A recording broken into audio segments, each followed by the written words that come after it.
Hello, everybody. Hello, how are we doing? Can everybody hear me? How are we keeping? Hello, hello, hello, hello. Happy New Year, everybody. 2026, the 6th of the 1st, 2026. We're here. We're ready to rock. Thank you all for joining me here. Hopefully we'll get some more people in the chat. Let's get some, what should we get for what's 2026's, big stream, chat? Just because, a member for 5 months. Don't forget to like the stream. Happy 2026. Thank you, just because. Yes, doing my job. What I should be doing. Like the stream, hit that subscribe button, become a member today. So yeah, as you can tell by the title, we are going to be playing FNAF 1. Let's see if this works. Yes, okay. Tell me if everybody can hear the actual game, because that would be useful. Let's see.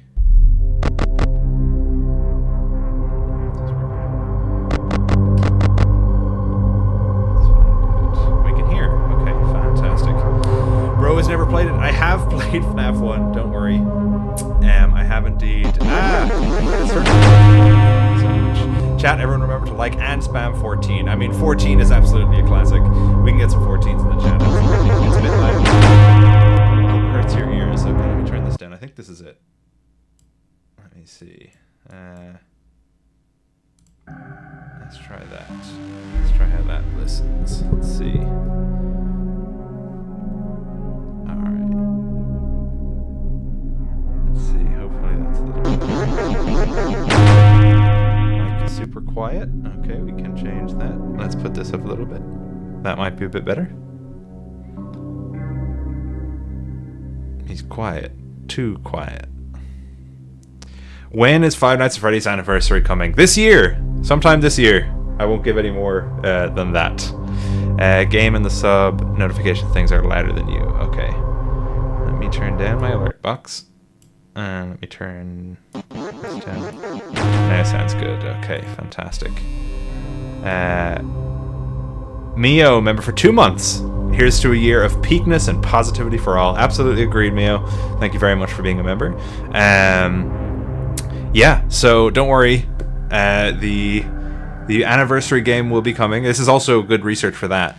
But my main thing was wanting to go back and play these because basically it's been a while since I've played these games. I played them a little bit when I was doing research for making the reboot videos, but in all honesty, it's been a long time since I actually went back and played them, and as we all know, it's important to play the games that you're talking about instead of just, you know, yapping endlessly about things that you've heard recycled and said over and over again over a long time, because when you're building theories, you want to make sure that you're not just you're not just parroting something you've heard before, so you want to make sure you're trying to build with new contextual evidence, or contextual evidence that you're at least aware of firsthand. No Dingus CG, thank you very much. Hi Woodwither, I missed the Q&A stream and I've been wondering something. If you can't answer it for whatever reason, it's fine. What's the canon ending for the week prior novel? That is a very good question. I think a lot of the endings line up, right? So there is going to be a night 2, which will release at some point. I've already started writing that, and so a few of the endings can make it to night 2.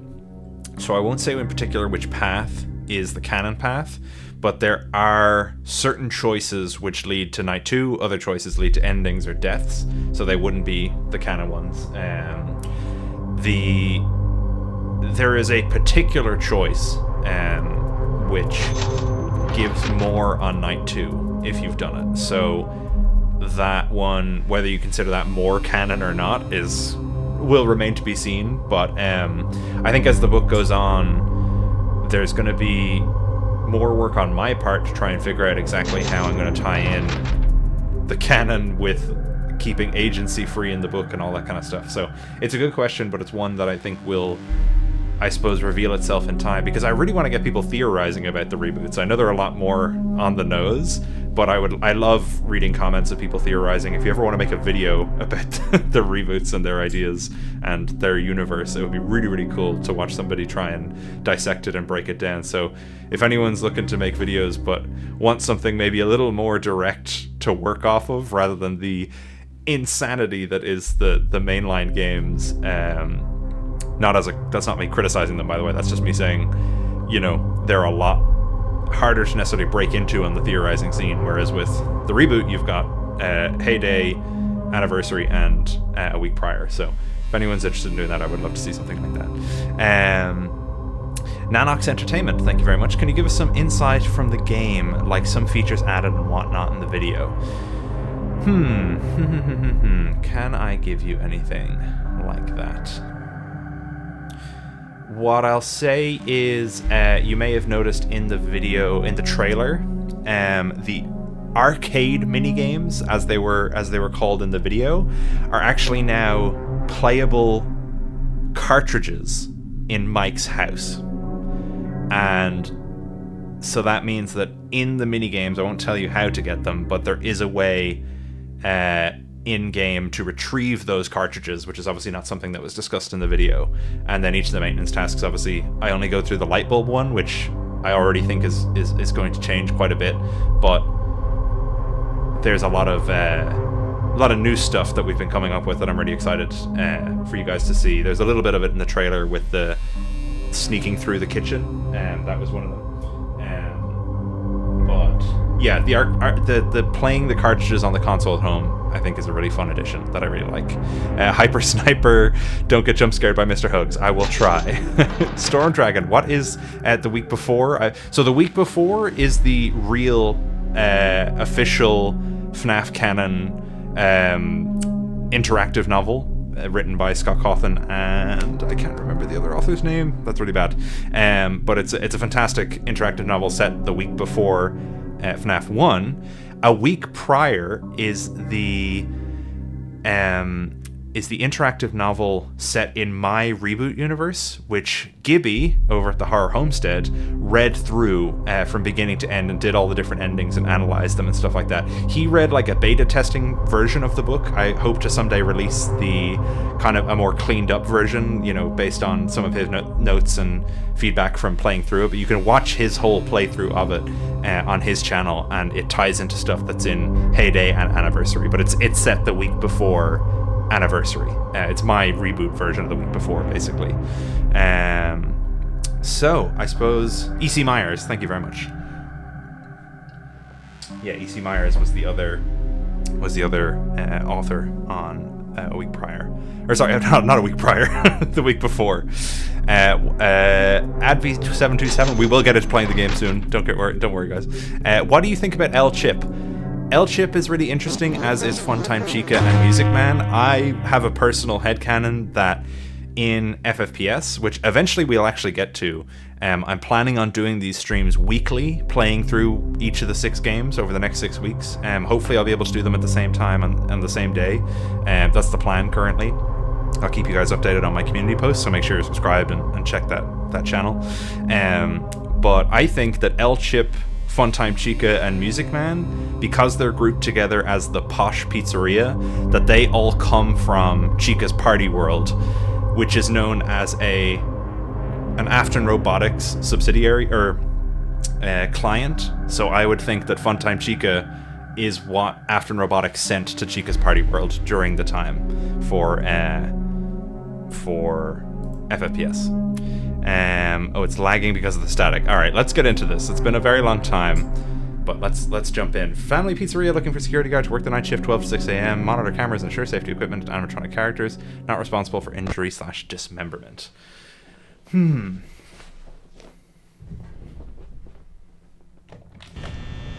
Anniversary will be playable for the time being on PC, but I would really have to look into if there's a possibility of getting it on mobile. Definitely wouldn't be on consoles because it's a fan game, obviously. But yeah, I suppose PC is the main platform, potentially the only platform. Oh, there he is. I wanted to record a message for you to help you get settled in on your first night. I actually worked in that office before you. Sorry, I have to put someone in timeout. They're spamming. It'll be a bit overwhelming, but I'm here to tell you there's nothing to worry about. You'll be fine. So let's just focus on getting you through your first week, okay? Let's see. First, there's an introductory greeting from the company that I'm supposed to read. It's kind of a legal thing, you know. Welcome to Freddy Fazbear's Pizza, a magical place for kids and grown-ups alike, where fantasy and fun come to life. Fazbear Entertainment is not responsible for damage to property or person. Upon discovering that damage or death has occurred, a missing person report will be filed within 90 days or as soon as property and premises have been thoroughly cleaned and bleached and the carpets have been replaced. Blah, blah, blah. Now, that might sound bad, I know, but there's really nothing to worry about. The animatronic characters here do get a bit quirky at night. But he said the thing. No. If I were forced to sing those same stupid songs for 20 years and I never got a bath, I'd probably be a bit irritable at night too. So remember, these characters hold a special place in the hearts of children and we need to show them a little respect, right? Okay. So just be aware, the characters do tend to wander a bit. They're left in some kind of free roaming mode at night. Something about their servos locking up if they get turned off for too long. They used to be allowed to walk around during the day too, but then there was the bite of 87. He said it. Yeah. It's amazing that the human body can live without the frontal lobe, you know? Now, concerning your safety, the only real risk to you as a night watchman here, if any, is the fact that these characters, if they happen to see you after hours, probably won't recognize you as a person. They'll most likely see you as a metal endoskeleton. I love that Scott like stumbled over his line there and didn't record it. The rules here at Freddy Fazbear's Pizza, they'll probably try to forcefully stealth you inside a Freddy Fazbear suit. Now that wouldn't be so bad if the suits themselves weren't filled with cross beams, wires, and animatronic devices, especially around the facial area. So you can imagine how having your head forcefully pressed inside one of those could cause a bit of discomfort and death. The only parts of you that would likely see the light of day again would be your eyeballs and teeth that pop out the front of the mask. Yeah, they don't tell you these things when you sign up. But hey, first station of the breeze. I'll chat with you tomorrow. Check those cameras and remember to close the doors only if absolutely necessary. Gotta conserve power. Alright, good night.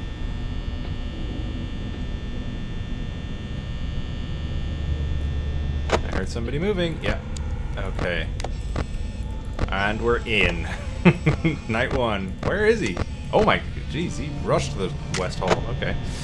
So something to take note of based on a theory which I'm currently working on. My next video is going to be a Golden Freddy video. It's important to note that the frontal lobe victim of the Bite of 87. Oh, jeez, it's already there. The frontal lobe victim already. Sorry, I'm getting mixed up. Already getting tense. The person who suffered the Bite of 87 survives, and the one thing we're told about the Bite of 87 is that it's interesting that the human body can survive it at the frontal lobe.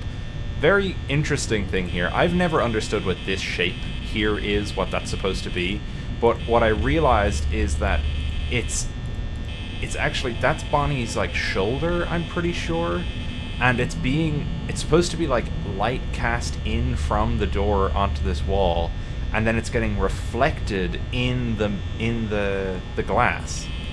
It's really interesting because I think either, oh, there we go. I think either the light is supposed to be coming through this window onto the wall and then being reflected, or it's coming through the door, like it's clipping. I'm not sure, but I've always wondered what that shape was supposed to be, because I always thought it looked a bit like rabbit ears. But it's just that it's been mirrored. Okay.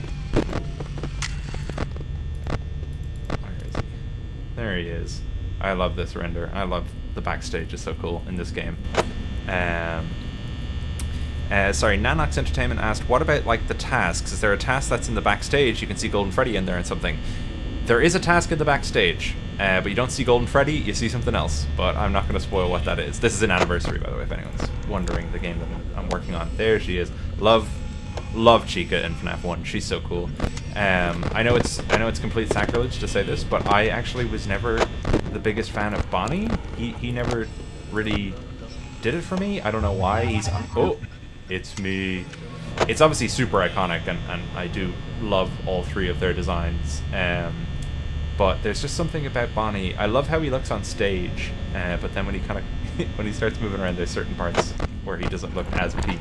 And I know that it's complete sacrilege, but I'm okay with it. I'll stand by what I say. She's in the kitchen. Okay, that's cool. Chica was always the freakiest. Yeah, she's the most like a zombie to me in these games. She's kind of very explicitly unsettling. Like, she's always got her jaw unhinged or her head at a wrong angle.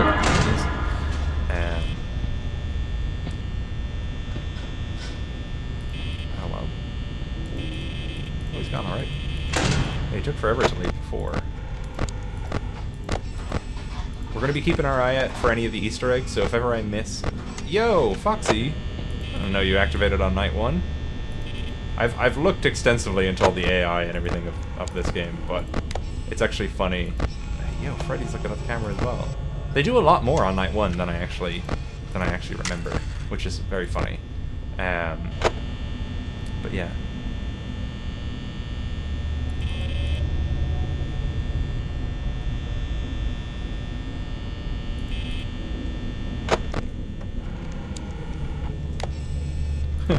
And with it, I must ask, in one of the few... Oh, I like that Freddy can go back to normal. That's cool. Because I think sometimes in games like this, you can kind of have the characters feel like they're...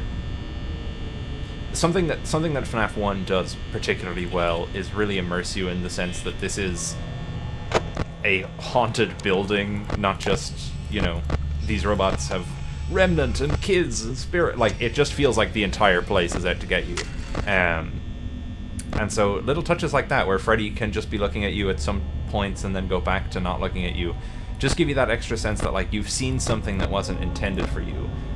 Gibby recently made a great video where he was talking to a non-FNAF fan explaining the story over 4 hours, and one thing that he brought up, which I had I think has kind of escaped theorists, or just the community in general, about some of the characters, is like Golden Freddy is, in this game, sort of, he's supposed to come across like a glitch, like he's not actually programmed into the game, because he's so secretive that, you know, by the time we get to now and you have like an actor playing him in the movie and you have like a Funko Pop that you can buy, it's kind of hard to forget that at the time this felt like, oh yeah, these characters are supposed to be like the main characters are, yes, part of the gameplay mechanics and all that, but Golden Freddy in particular is almost like a glitch in the system. You're supposed to kind of feel like he's not even meant to be in the game. He crashes your game, he doesn't kill you. There's all this stuff. Yay, we did it. Good job. El Fuego, hey Unk Withered. When's the theory about CC Golden Freddy and the FNAF 2 dropping? Saw you mention it in someone else's vid comments, also based.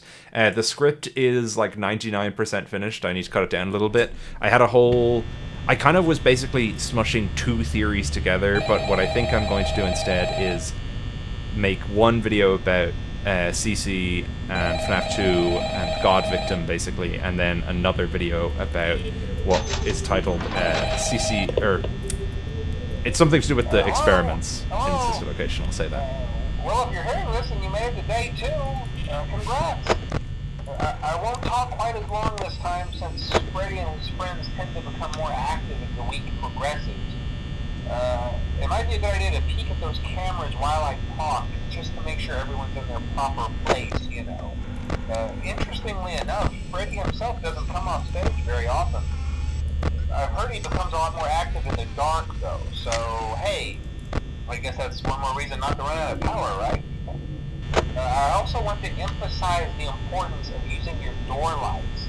There are blind spots in your camera views, and those blind spots happen to be right outside your doors. So if you can't find something or someone on your cameras, be sure to check the door light. You might only have a few seconds to react. Not that you would be in any danger, of course. I'm not implying that. Also, check on the curtain in Pirate Cove from time to time. The character in there seems unique in that he becomes more active if the cameras remain off for long periods of time. I guess he doesn't like being watched. I don't know. Anyway, I'm sure you have everything under control. Talk to you soon. Yeah, so that's Ralph giving the explanation that they get more aggressive as the week goes on. We're also introduced to Foxy for the first time. Where's Bonnie? Bonnie. Oh. Fieldisms. There's Bonnie. Yeah, like even stuff like this, like just this creepy carousel music is just playing in the background for no reason, and it doesn't. I know there's like certain sound cues in the game which are actually relevant to like higher levels of gameplay, but it's just interesting that you can just get all these little extra bits and pieces of creep factor that I think the later games kind of lose a little bit. Like FNAF 2 has the FNAF 2 hall sound effect that we know that just plays on a loop the entire night, but there's less stuff, I think, like that as the games go on, just less of these weird occurrences, or if they are in the game, they're more mechanically tied. There's less atmosphere building, I think, which probably comes from the fact that Scott obviously made these, at least the first 4 games, in very quick succession.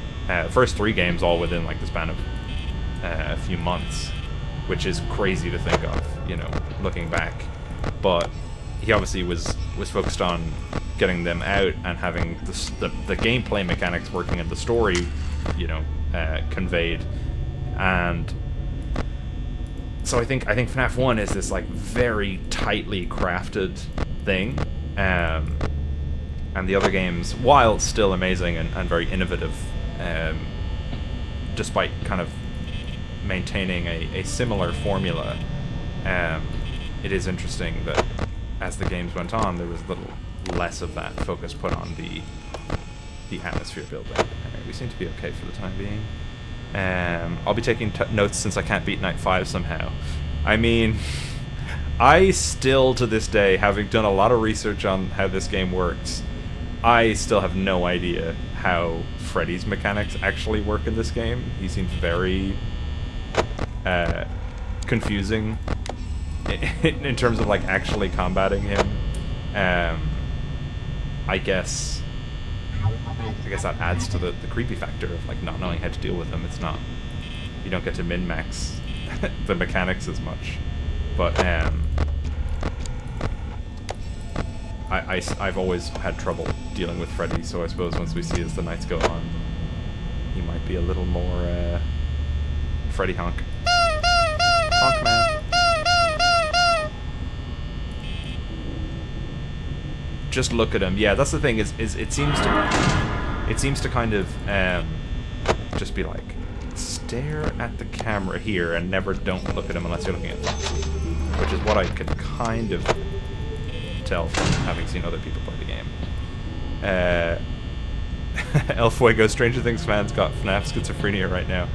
Seriously, look at Chica. She's so goofy. Hey.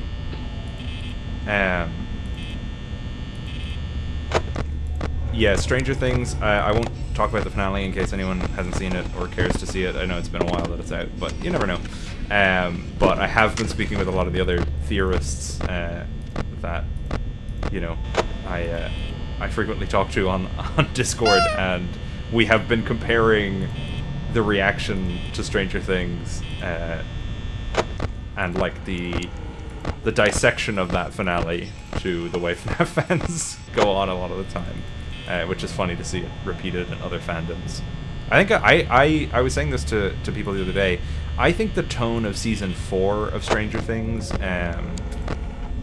is what I would consider like a good middle ground between like a super serious, super scary, gory FNAF horror movie and kind of what we have now. I think it's the kind of level where, when you're 14, you can watch 14.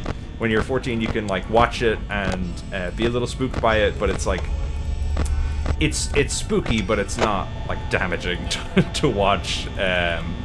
But it's also still taking itself seriously. I think that the movies right now have a little bit of a tonal issue in that they sometimes come off as a little bit too light and goofy. But that's just one humble Freddy's opinion. Sorry if I'm not looking at chat as much, guys. I'm trying to game over here, you know. Stranger Things fans, FNAF fans, and Swifties all got one thing in common: reading into everything. Very true. Oh boy, 14. For those of you who don't know, Gibby's gonna make a whole video on like FNAF memes and like what all of the different things you'll hear on streams mean. 14 is based on a theory called 14 theory, which is essentially proposing that the number 14 holds a lot of significance in Ultimate Custom Night, which it does. There's a lot of 14s throughout that game, and essentially that it's because Golden Freddy is the 14th member on the UCN roster. Like, if you look at the UCN roster, he's number 14 in the list, and it's the idea that because UCN is being controlled by Golden Freddy, that number is important. There's other theories and speculation as to... Oh god, I haven't watched him enough. There's other theories and speculation as to why it may be that 14 in particular is the number that Scott went with, but that's essentially it. And it became a bit of a joke because, you know, now anytime we, you know, because the stream where we kind of came up with 14 theory, we were just looking through UCN and kept noticing other examples of the number 14 and the number 7, and them just reoccurring. So now anytime we say 14, it's like, oh my god, more evidence for 14 theory. You know, it's a little joke. It's a little goof. It's a little goof and a gab.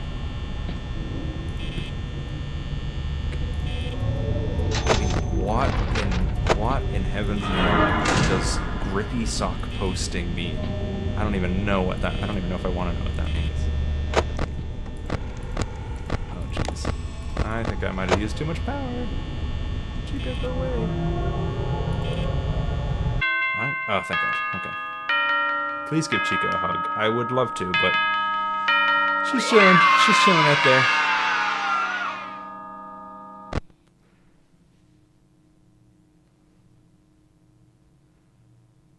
The puppet cameoed in a Batman comic. I did not know that.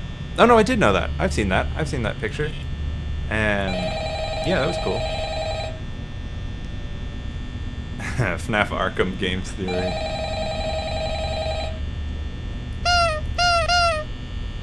Let's listen to what he's got to say. Hello. Hey, you're doing great. Most people don't last this long. I mean, you know, they usually move on to other things by now. I'm not implying that they died. That's not what I meant. Anyway, I better not take up too much of your time. Things start getting real tonight. Hey, listen, I had an idea. If you happen to get caught and want to avoid getting stuffed into a Freddy suit, try playing dead. You know, go limp. Then there's a chance that maybe they'll think that you're an empty costume instead. Then again, if they think you're an empty costume, they might try to stuff a mental skeleton into you. I wonder how that would work. Yeah, never mind. Scratch that. It's best just not to get caught. Okay, I'll leave you to it. See you on the flip side. Something interesting Ralph says there, that I don't think this is like, Lord, oh my god, oh, holy what the hell? Oh, that actually gave me a fright. Woo! Oh my god. That actually got me. Oh my gosh. He was not messing around. Oh my god, Foxy. I don't know how I survived that. My mouse... See, FNAF 1 is not built for full screen, because it makes it difficult to like click off and onto other streams. Sorry, that gave me such a fright. This game can still get me all these years later. But what was I saying? Yeah, FNAF is not built for FNAF 1 is not built for full screen mode if you want to like stream it and stuff. So I currently have it in like a window, but the window is not as big as my screen. So I'm currently like, I gotta keep an eye on Foxy. Jeez, he's fast. So I'm having to try and not click off my screen, because if I do, I'm gonna end up closing the window and then dying. Oh my god, I got jump scared by my own notification sound. What's my favorite color? Yellow or purple. I'm real William Afton coded in that way, and only that way. Yellow was my favorite color as a kid, and so I feel a weird sentimental attachment to it and feel bad if I change it. Oh, it's me. But oh no, I've used almost half. It's not even 3 a.m. But I have a real aesthetic love for the color purple. Man, Bonnie is doing nothing tonight. Purple guy. Sorry. Stop letting Foxy come out. I'm not meaning to. Look how fast he is. I guess I'm restricted from using the cameras ever. I just don't want Chica to come get me.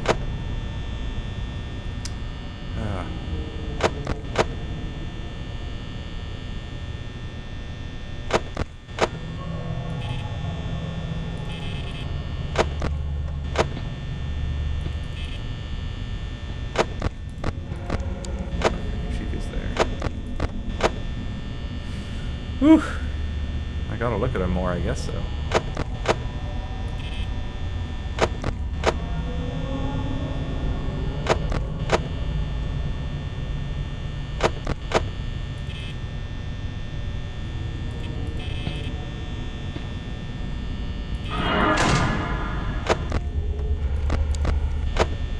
Miwa and Foxy. Oh yeah, sorry. I said there was something interesting in the in the night 3 call. Oh my lord, this guy. Come on, bro. Whoa, that was a lot. Come on, Foxy. That was a lot of power. Okay, I'm gonna keep a closer eye on him now. Jesus. So yeah, in the FNAF 3 call, Phone Guy has that little line about like, oh, I'm surprised you lasted this long. Oh, I'm not implying that they died, which obviously is implying that they died, but what's interesting is that FNAF 2 tells us that as soon as the FNAF 2 location or as the FNAF 1 location opens, Phone Guy is going to take that position, which is interesting if we consider who is Ralph talking about when he says night guards quit. Because Jeremy survives, canonically, until the bite of 87. Fritz presumably survives because he gets fired. And there's a little bit of FNAF 1 teleporting there. Oh, I'm definitely not gonna have enough power. But I'm locking in. But I just wonder who's he thinking about? Because he was the night guard before us. And presumably he was for the entirety of this building being open. It seems to be that way in the week before as well. And presumably before FNAF 2. I guess there was other night guards before him in FNAF 2. But were they oh, what?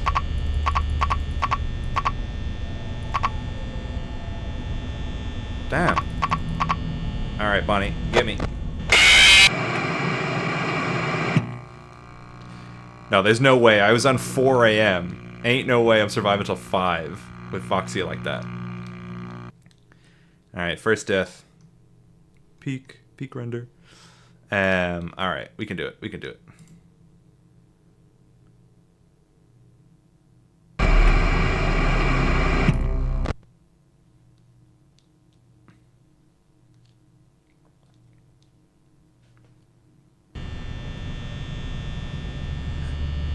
The previous night guards who Ralph implies in this call are the retcon. Good work with it, Sigma. Could be. Could be. I think there's probably better contenders, but like that's this is the problem with the Scott saying there's one retcon is like, yeah, but there's like a million of them from FNAF 1, you know, that aren't directly addressed.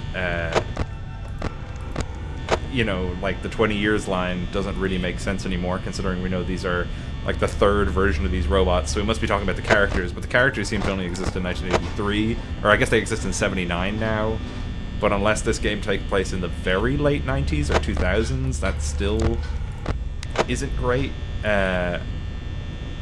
There's just a lot of details in FNAF 1 that don't line up with later entries in the series, which is fine, it's not a problem. It's just something to note. So when Scott says there's one retcon, but it wasn't important, it's like, was it something like that? Where, oh yeah, there are no other previous night guards to Mike other than Ralph? Or is it like, Purple Guy was never caught, you know?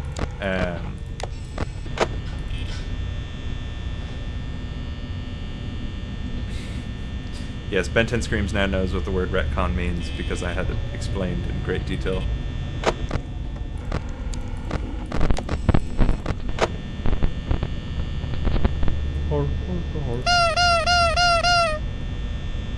The retcon is that there was a retcon, but Scott retconned the retcon, so in reality there is none. Precisely. So yeah, like what if Scott in a future game figured out a way to undo his retcon so there was technically no retcons in the series ever? But he wouldn't tell us, so we wouldn't be able to know. Like what if it was the 20 years line and then he was like, oh, I'll make that make sense in Secret of the Mimic by having them exist way earlier. We would never know.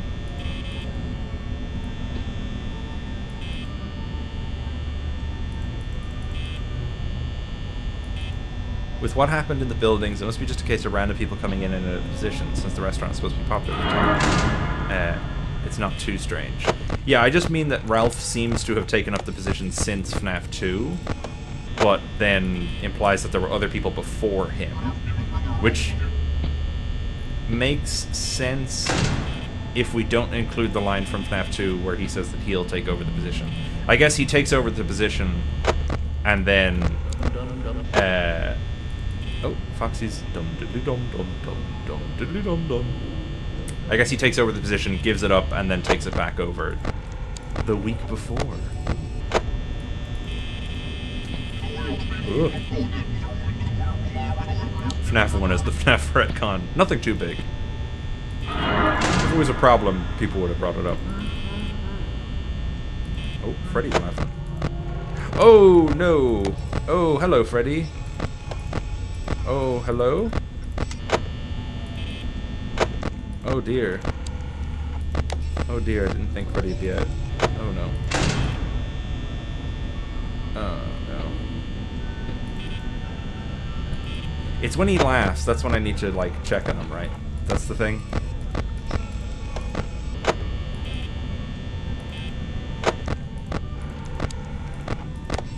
Oh, I love that render. That's, I think, my favorite Bonnie render. Maybe... I know I said I wasn't a huge fan of Bonnie, but there are some peak shots of him. It might be my favorite render in this game, actually.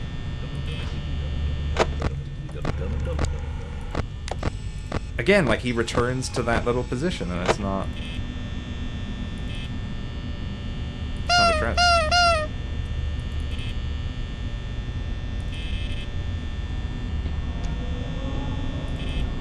Do I think there will be a new FNAF game announced anytime soon? I'd imagine we can expect an announcement if there is going to be like a Secret of the Mimic DLC or something like that. I'd imagine we get an announcement for that in the next couple of months. We thought it would be the Leon Riskin thing, and it's... jury's still kind of out on whether that is him or not. The Freddy poster in the left hall changed. No, I missed it. What was it?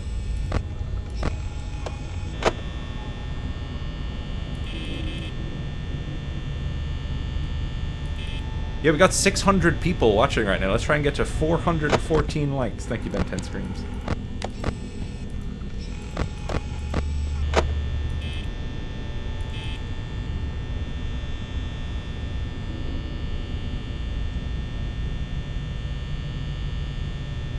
Oh, the jaw was coming off. Damn, missed it. So when will Heyday become real? Let me get Anniversary out first. Let me focus on doing that. Okay, let's slow down a bit.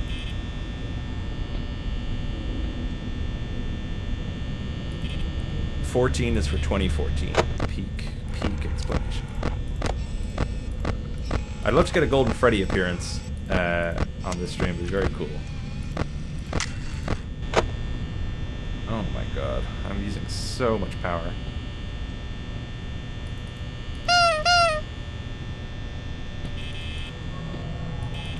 I would love if Scott returned to do another Click Team game. The likelihood of that happening is very slim, very low. Okay, I think that was Freddy moving again. Yeah, I don't see him doing it. I think he has officially kind of taken his time. There's Freddy. I think he's taking his retirement and focusing on his other duties now to FNAF, which is being a more of like a George Lucas franchise leader rather than. Was that did Freddy move? Oh no, it was just that Chica was there.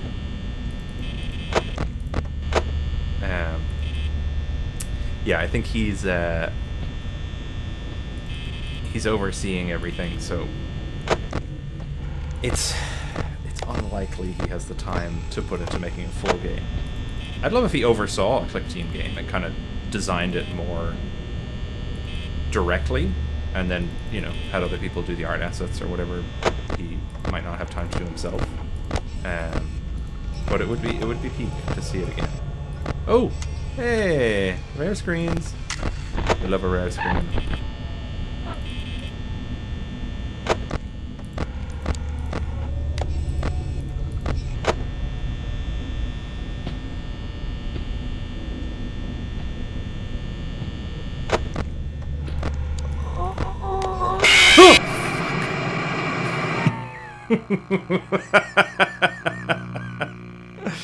Jeez. Come on. You're so close.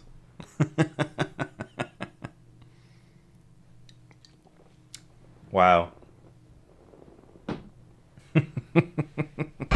Come on.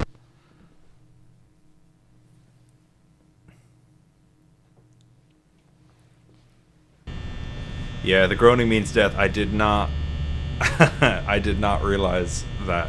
I heard it, but I was already going off the camps. Man, night 3, I suck. I need to lock in. When is FNAF Anniversary coming out? This year. We don't have a set release date, so you'll know about it closer to the time. Left, light, right, light, camera, loop. Yeah, you're probably right.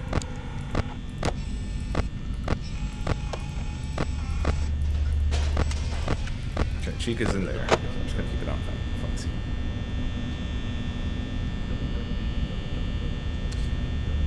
Bold of you to assume I know what the 420 strategy is. This is the thing. I'm the lore guy. I'm not the playing it right guy. It's not me. You should wait until 2028 for the 14th anniversary release. Hey, listen. Maybe 2028 will be when I put out my UCN reboot. That'd be funny.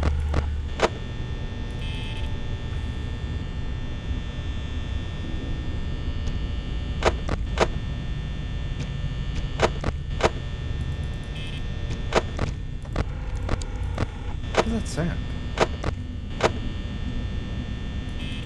That was like banging on the doors or something. Did you guys hear that?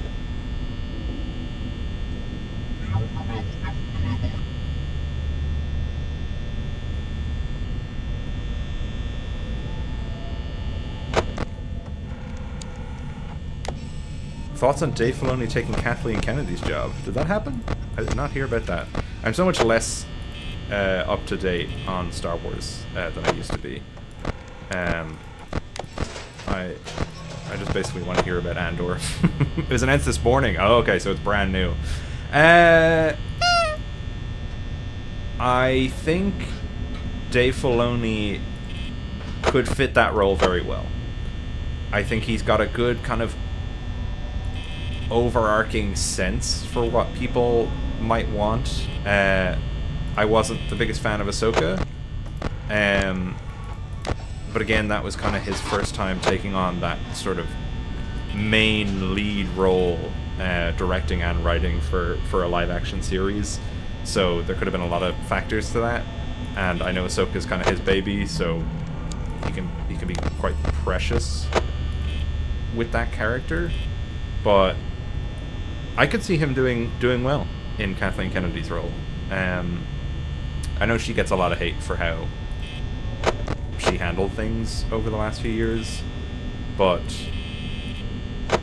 I guess did she retire? Did she step down? Like, was she fired? Was it just kind of, oh, the new head of Lucasfilm is? Do we know?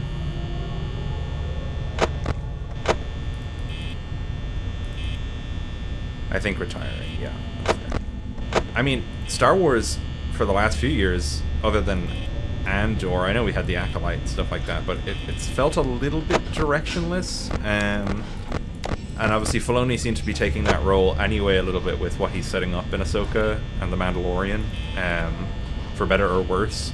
So I guess it makes sense to give him that role so he can have more oversight over other people's projects that may tie into that. Do I have a favorite FNAF fan game? Mine doesn't count. That's a good question. It's been a very long time since I played any fan games. It would have been back in the day that I would have played those fan games. So, I wonder. I'm trying to remember the ones that I would like watch people play back in the day as well. I remember I loved Friday Night at Fuckboys or whatever it was called. It was like the little like JRPG. I thought that was pretty fun back in the day, just because it was something different, and it was that edgy style humor that, you know, teens of that time, such as myself, quite enjoyed. Although I seem to remember thinking it was a little bit vulgar, a little bit lowbrow for my tastes, which is hilarious now. The type of things that I find so funny now are probably much lower brow than I did when I was like 15. But I seem to remember those games being fun. I did play those ones.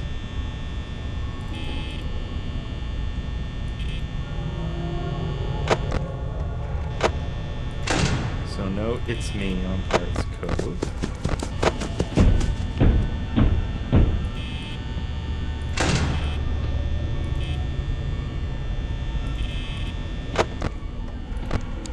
Freddy's outfit's there, so that's fun.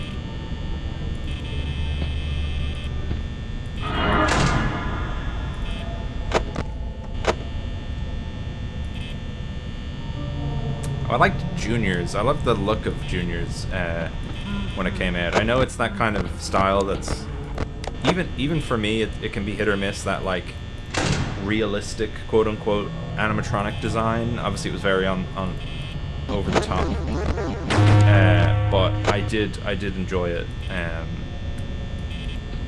Just like the fidelity of that game was amazing. Like the actual visual quality of it was really impressive.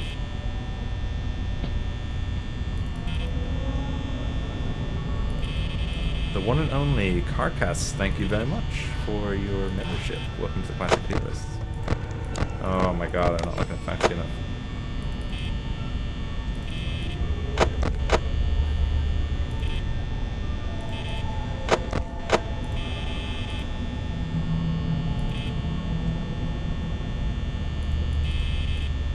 If I could remove one thing from the FNAF canon, what would it be? So kind of a weird answer. It would be the DCI, either in making it clearer what that was supposed to be, i.e. if it was supposed to be the MCI or something like that, making that very clear and removing the confusion about there being two sets of spirits, or just like not including them whatsoever, because they add a lot of confusion for very little reason and for very little payoff, as far as I can tell in the story. That's partially what my new video is about. How would I remake FNAF 6? I guess you have to wait and see.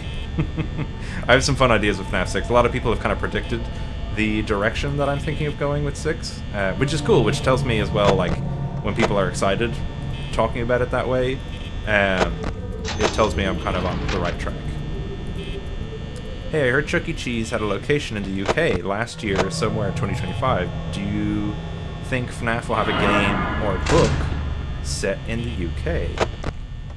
I mean, listen, like, Afton is English in the games canon. He doesn't seem to be anywhere else, but he is anyway in the games, so I could see it. I remember people have, you know, kind of speculated, like, oh, what if Mrs. Afton started her own franchise in the UK? I think we, especially in the modern era, where Fazbear, like the Steel Wool era, where Fazbear is so much bigger of an entity, they're more like Disney, that we have a lot more potential for kind of like international FNAF games, you know, FNAF Japan, if we wanted something like to that effect. I think it could be very interesting. I mean, you'd have to... I'd hope it would be something more creative than just being like, Freddy, but he likes tea instead of pizza, you know? Like something where you take characters who are, or animals who are actually more prevalent in those regions. I know Gibby was speaking about this. Yay, we did it! The strategy works. I keep saying Scott should give FNAF to Ubisoft, and they should just Assassin's Creed it. What are you yapping about, Gibby? Worm, I'm giving a shout out to Worm, Ben 10 Scream's son. Thank you, Worm, for always being there. Rotten son. I think you missed my milestone chats from started by playing, by the way. Oh, I may have. Hang on. Oh, hey, wow, Dave. Oh dear. Oh dear. No. Wait, I want to hear this. Hang on. I'll go back and find that. I'll be around to send you a message tomorrow. It's been a bad night here for me. I'm kind of glad that when I did. Hey, do me a favor. Maybe sometime you could check inside those suits in the back room. I'm gonna try to hold out until someone checks. Maybe it won't be so bad. I always wondered what was in all those empty heads back there. You know. Oh no. Ralph got jumped by all of them. Like, Foxy was at the door, Chica was doing her voice groan thing, Bonnie was probably out there, Freddy was playing his music box, the Golden Freddy jump scared him. They really wanted Ralph dead, like, for real.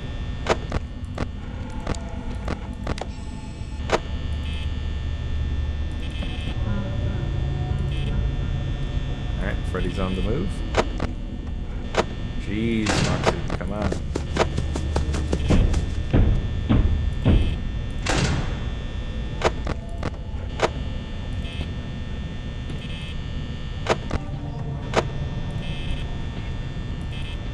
I hear someone freaking out. I want to see it.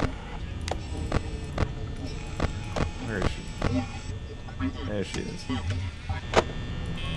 Oh no, go to Foxy.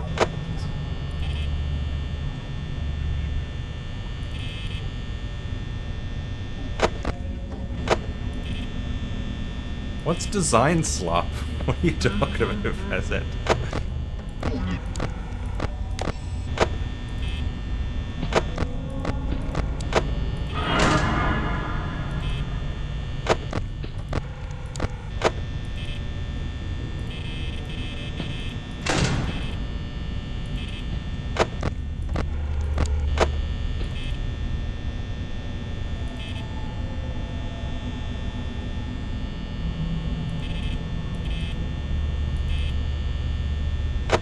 Says the FNAF 1 characters aren't stuffed. What does that mean? Is that Freddy in the corner now? It's Freddy in the bathroom. No, it's not Freddy in the bathroom. Where is Freddy? Did Freddy get in my office already?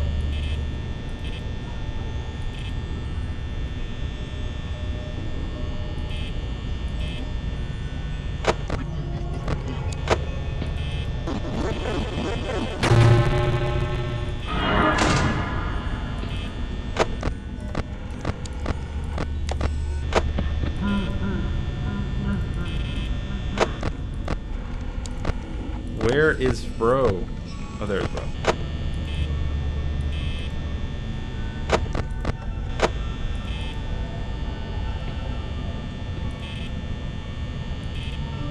Chica, get out of here.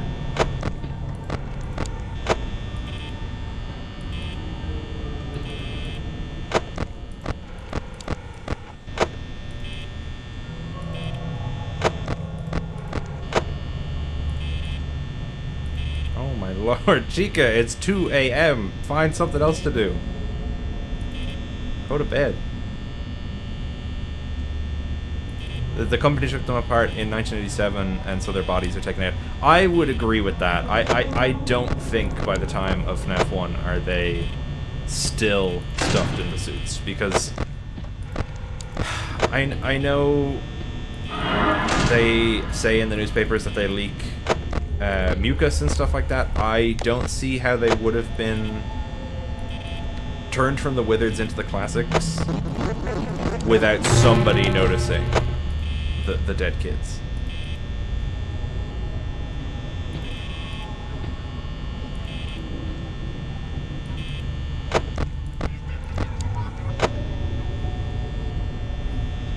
FNAF World, I see I6E. Thank you very much for joining. Bonnie.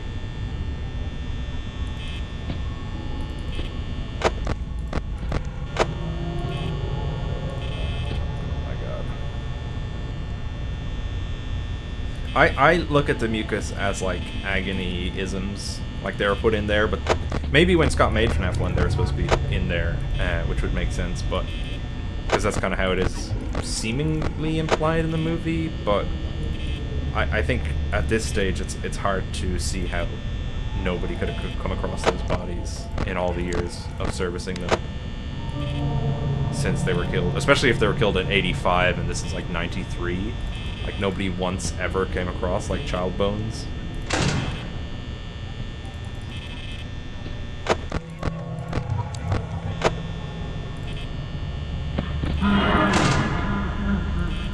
There's Freddy in the corner now. So tell me, chat, what do I have to do? I have to look at Freddy?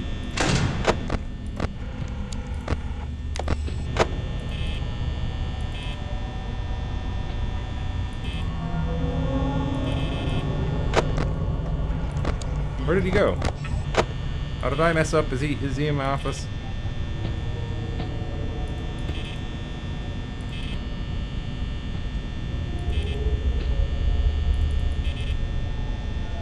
Oh, he's in my office? No! How do I deal with Freddy? I don't know how he works. I was looking at him. Damn it.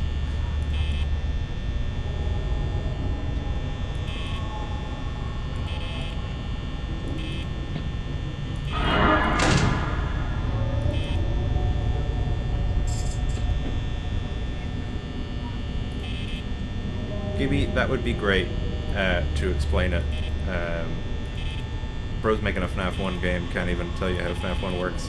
Yeah, I would like to hop on a call. I'll just sit here for now. See if I can wait anything out. I don't like my chances.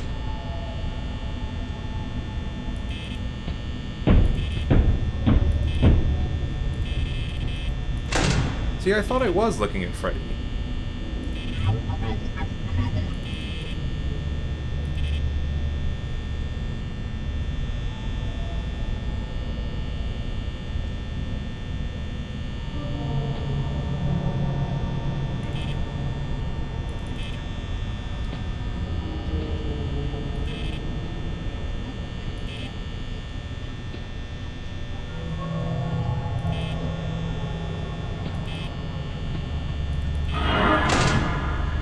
Someone respond to Ernesto. I don't know what Ernesto's asking. Wait, let me check. Ernesto. I can't see any of Ernesto's messages. so I don't know what you're asking me this time. Oh, here we go.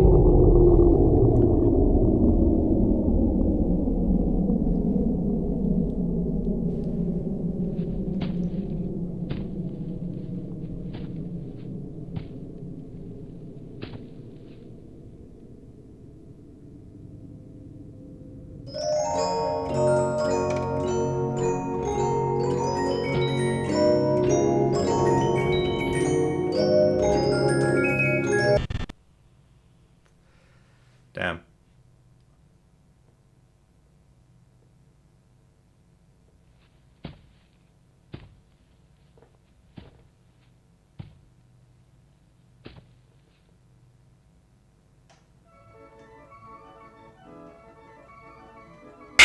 Ah! Damn.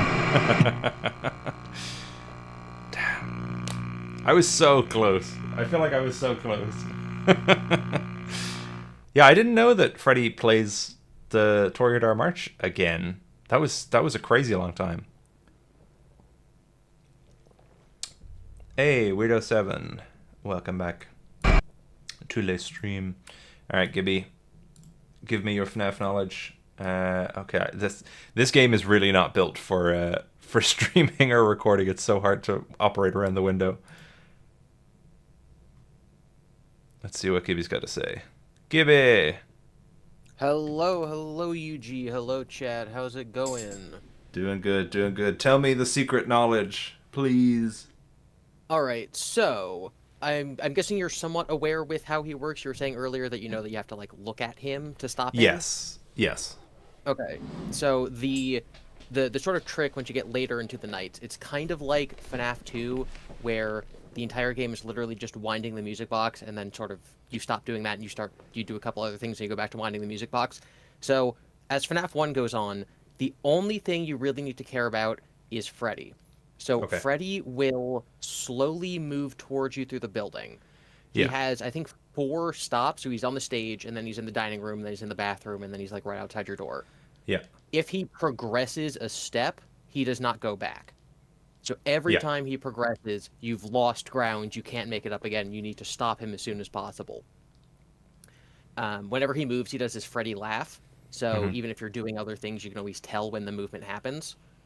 So the entire game is you're staring at Freddy for as long as possible, because if he's on the cam you're looking at, he cannot move. Okay. Does that But then include you when the cams are also- down, or only when... No. Like, if I leave the camera on him, say he's in the dining room, if I leave the camera on the dining room and I close the camera, does that still count as looking at him, technically? Or do I have to have the cams up? You need to have the cams up. Remember how off stream you and I have been talking about like the field a lot? So you need to literally be making eye contact with Freddy. Okay. He needs to know you're looking at him. One of the things a lot of people get wrong about Foxy is that you have to look at him to stall him. Having any of the cameras up stalls Foxy. So when you're looking at Freddy, it's also stalling Foxy. What? Yeah. So Foxy is stalled by, because if you're looking at the cameras, I think in universe the idea is that like the little red dot on the security camera is on, and so that's what's stopping Foxy, whereas Freddy has like a psychic connection to you and can tell when you're looking at him. Whoa. Okay. So you only need to check Foxy occasionally to make sure he's not progressing through his movement. When you're looking at Freddy, you're also stalling Foxy. Okay. Well, there you go. Okay, that is a good thing to know. All right, thank you very much, Gibby. Do you want, you can hang around if you'd like. Yeah, I might hang around for a little while. I got somewhere to be in like 20 minutes. But Okay, yeah, it's super simple. It's staring at Freddy for as long as you can. Again, kind of like winding the music box. And then stopping and checking the doors to make sure Bonnie and Chica aren't there. And then checking Foxy to make sure he hasn't progressed. And then going back to Freddy. And using the sound cues to tell when he's moved. Okay, perfect. That makes sense. I'm going to go back and look at some of these messages that I've missed. Let's see. Lainey the Witch, I didn't respond to this. Happy 26, Unwithered Uncle. Woo! Thank you, Lainey. Jan Verb said 14. Of course, perfect. Let me see. Don't get jump scared by Mr. Hugs. Read that one. Recovering from being sick, but excited to be here. Oh, PB Sandwich, I hope you're feeling better. I hope you feel better soon. Let me see. What game is this? Looks kind of cool. Good question. Let me see. Nanox Entertainment. One last question for me. If you're ever going to add your own custom characters, what animals would they be? In quotes, it better be a rat. I, for the reboots, want to refrain from adding any characters, bar one. There's one character I want to add, but it's kind of a variant of another character. But the only time I'd look at like changing designs or anything like that is if I think there's like a genuinely better and more story relevant version of a character to include. I don't think I'd ever include my own like OCs. I'm not putting brother in the game. But if I were to create a FNAF character, that's a good question. What would I create? I'd like to see some sort of bird animatronic, like not that I can fly or anything like that, but not obviously Chica's a bird, but like I don't know, like a raven or something like that would be kind of cool. Let me see. Playing the originals after Help Wanted gives extra horror because now you have perspective on absolutely huge they are. They are massive. They're absolutely ginormous creatures, which is a little bit lost, I think, in these games. I think FNAF 2 conveys their scale almost too insanely. I don't know if you'd agree, Gibby, but FNAF 2, like, Withered Freddy looks like he's about 20 feet tall in the office. Thoughts on how FNAF is canon to Batman? You don't even know how canon it is. I mean, Arkham Theory is peak and is the only acceptable timeline. The one and only Carcass. Hey, I heard Chuck E. Cheese is a location. Ernesto Castillo. Hey, yo, and Withered, would you write my own story with M? I assume with me. I have so much stuff going on at the minute with the channel and with stuff outside the channel that I really don't have time to dedicate to other people's projects, but I hope that you enjoy creating it. And honestly, it's such a good exercise to create your own stuff anyway, that I think you'll learn a lot in the process of trying to figure it out yourself, because I'm also so I can be very picky, so who knows, maybe I just steamroll and be like, you should do this. But no, I wish you the best of luck on that. Let me see. R.I.P. Ralph, gone but never forgotten. I didn't see the membership message. I think someone called out there earlier. That might have been before the stream. It's not on my viewer activity, so I'm very sorry. Rip Ralph, gone but never forgotten. Cyberwolf, new member. FNAF World, new member. Can I help you work on the reboot for FNAF 3? Similarly to kind of the other question, I think I work best when I have like a lot of... I like having, especially with the reboots, at least for the concept games, I like having creative control over them, just because I have a lot of ideas that I want to see realized, and obviously getting other artists in to help with those can be really useful, but I try and keep that to a minimum if possible, and if there are people that I'm inviting, it's people whose work I'm familiar with previously. But I appreciate the offer. Kalo Kai, now that you're playing the game, Backstage Freddy debuted in, this has to convince you have to take him out of hell and bring him into your rewrite universe. Backstage Freddy, I have ideas about Backstage Freddy for the actual game release. And Amish Warlord, in case chat was wondering, Freddy plays a Toreador march from an opera called Carmen, written by George Bizet. Fun fact. There you go. All right, let's get back into it. Gibby, how have you been? Sorry, I've been doing all the chats and stuff. I've been well. I'm working on like 17 different projects, and it's just a great thing to have on in the background. What's your favorite project to work on? Pick your favorite not child. The one I'm, not the one I'm currently making. Okay.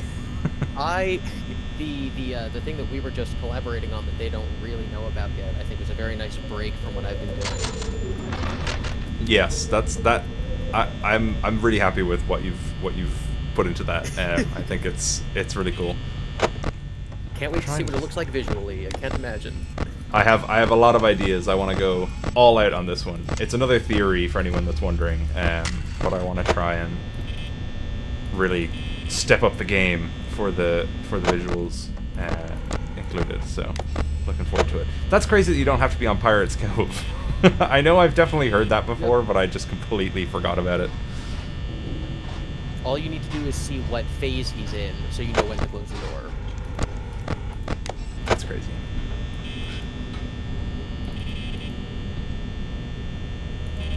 Tails? Tails vid Gibby? Question mark? Yes, Someone said. Someone's asking about Tails. I have not even begun working on Tails yet. Obviously, that will happen, and it's going to happen this year. But I have a couple other things I need to do first. That's so fair. I have started working on my April Fool's video, so you guys should get hyped for that. Oh my god, you are well in advance of that. I feel like I had an idea for an April Fool's video this year, and then I never, maybe I wrote it down somewhere, but I can't remember.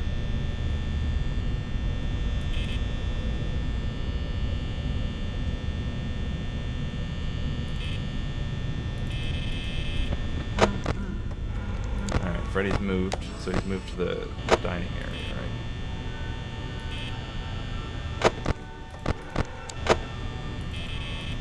Yeah, I think so. I've only beaten this once, and I did not do the special custom night. I just beat the first 5 nights and said I'm done. Yeah. Or sorry, no, I did the first 6 nights. I just didn't do 2020. That's so fair. My thing was I would like find Freddy, stare at him for like 30 seconds, and then go and check the door lights. And if I get a tingling in the field, if I'd get like super stressed that maybe I was missing something, then like I'd cut it short. But I was mostly staring at Freddy on the cams. That's so fair. One thing I think that's interesting about these games is I don't think 2 character renders can overlap. So like Freddy has been in the dining room that whole time, but because Bonnie was standing there, I couldn't see him. Which is something that's solved by putting your game into a 3D engine like FNAF Anniversary. You don't have to make an individual render for every possible permutation of characters. Yeah, this game's literally just PNGs, right?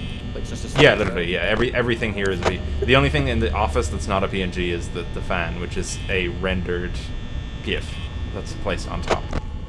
That is so funny. There's actually a thing on I think it's the first frame of the blackout, the fan actually is delayed in blacking out, so there's just like a little square around it that's still lit up before it becomes blacked out as well.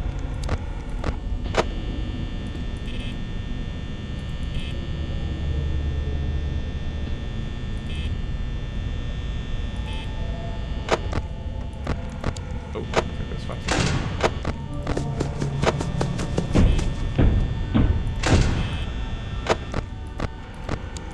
There's such an interesting like jankiness to the original FNAF, which is obviously part of the charm, and I love it for it, and I wouldn't change it for the life of me. In terms of like, I would never hope they'd like update FNAF 1 and overwrite what we have. But like, it is funny working on Anniversary and being like, oh my god, Foxy, you were fast that time. I was on the camera slots. Oh gosh.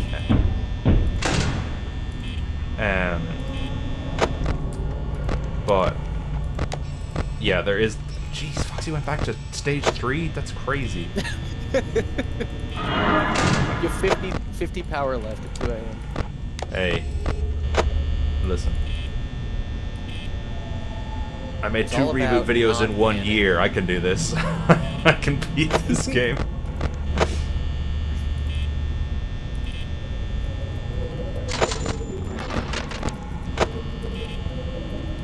She could get out of here.